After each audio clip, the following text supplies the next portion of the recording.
और इस तरह के घटनाक्रम भारतीय जनता पार्टी जानबूझ करके करती है।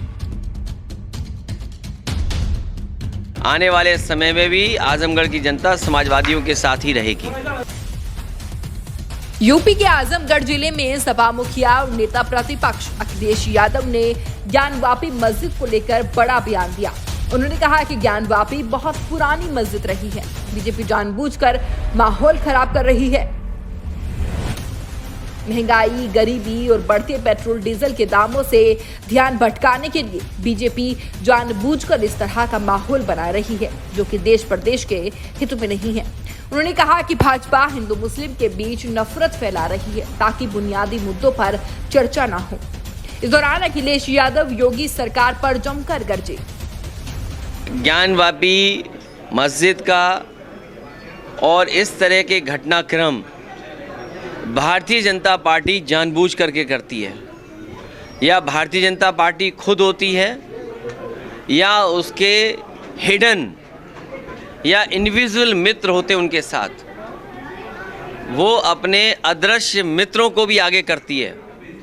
क्योंकि भारतीय जनता पार्टी जो बुनियादी सवाल है उनका जवाब नहीं देना चाहती।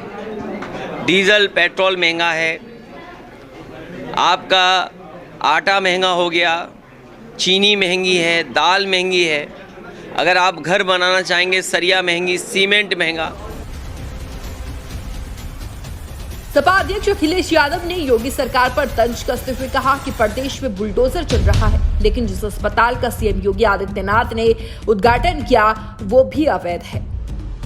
उत्तर प्रदेश में भी सबसे ज्यादा गलत तरीके से बनाए गए अगर घर किसी के तो भारतीय जनता पार्टी के। और मैं आपको कह सकता हूं कि कल मुख्यमंत्री जी ने जिस अस्पताल का उद्घाटन किया है, जिस अस्पताल का उद्घाटन किया, रेजिडेंशियल एरिया में अस्पताल कैसे बनता है इसको आप बता दीजिए मुझे। क्या मुख्यमंत्री जी बता सकते हैं? अखिलेश जी, लोग ये भी कह रहे हैं कि कल जो अस्पताल का उद्घाटन किया गया है, रेजिडेंशियल इलाके में अस्पताल कैसे हो सकता है? और उस अस्पताल का नक्शा किसी ने पास किया था तो समाजवादी सरकार ने पास किया था। क्या रेजिडेंशियल एरिया में अस्पताल बन सकता है और मुख्यमंत्री जाकर के उद्घाटन कर रहे हैं उसका? क्या इलीगल है कि नहीं है? और इलीगल को लीगल किसी ने बनाया तो वो भी बताए सरकार। वहीं डिंपल यादव के चुनाव लड़ने के कयासों पर अखिलेश यादव ने कहा कि इसका फैसला पार्टी के नेताओं और कार्यकर्ताओं की बैठक में लिया जाएगा। साथ ही कहा कि वन नेशन और वन राशन का नारा देने वाली कहीं बीजेपी की सरकार एक देश एक पूंजीपति का नारा न दे दे। साथ ही कहा कि भाजपा उद्योगपतियों के साथ मिलकर अब गरीबों से भी मुनाफा कमाना चाहती है। जो नारा भारतीय जनता पार्टी देती है कि एक देश में एक ही राशन हो, वन नेशन वन राशन, कहीं ऐसा तो नहीं कि इन घटनाओं को आगे कर करके वन नेशन वन उद्योगपति की कोई नीति पे काम कर रही हो भारतीय जनता पार्टी? कि एक देश एक व्यापारी, एक देश एक ही उद्योगपति, ये दिखा करके कहीं ऐसा तो नहीं देश की बहुत सारी संपत्तियां बिक रही हों। दरअसल मंगलवार की दोपहर में पूर्वांचल एक्सप्रेसवे से सपा मुखिया अखिलेश यादव फूलपुर पवई के पूर्व विधायक श्याम बहादुर यादव के घर पर पहुंचकर उनकी मां को श्रद्धांजलि अर्पित की थी। इसके बाद वो दीदारगंज थाना क्षेत्र के गदोपर गांव निवासी पूर्व मंत्री राम असारे विश्वकर्मा के घर पहुंचे थे और उनकी पत्नी को भी श्रद्धांजलि अर्पित की थी। वहीं डिंपल यादव के आजमगढ़ से लोकसभा के उपचुनाव में प्रत्याशी बनाने के सवाल पर अखिलेश यादव ने कहा कि अभी तो वो कुछ नहीं कह सकते हैं। उन्होंने कहा कि हमारी पार्टी के नेता कार्यकर्ता मिलकर तय करेंगे कि लोकसभा उपचुनाव में पार्टी का कौन प्रत्याशी होगा, लेकिन हमें यहाँ की जनता और कार्यकर्ताओं पर भरोसा है। यहाँ से एक बार फिर समाजवादी पार्टी की ऐतिहासिक जीत होगी।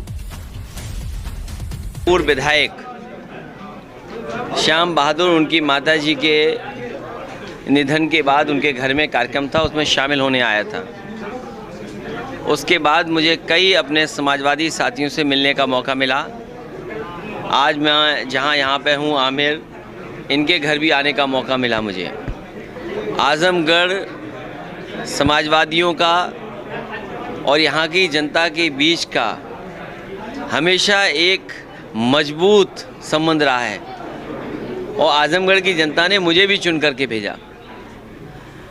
आजमगढ़ से समाजवादियों का बहुत गहरा रिश्ता है। आने वाले समय में भी आजमगढ़ की जनता समाजवादियों के साथ ही रहेगी। Bureau report, news 80 desk.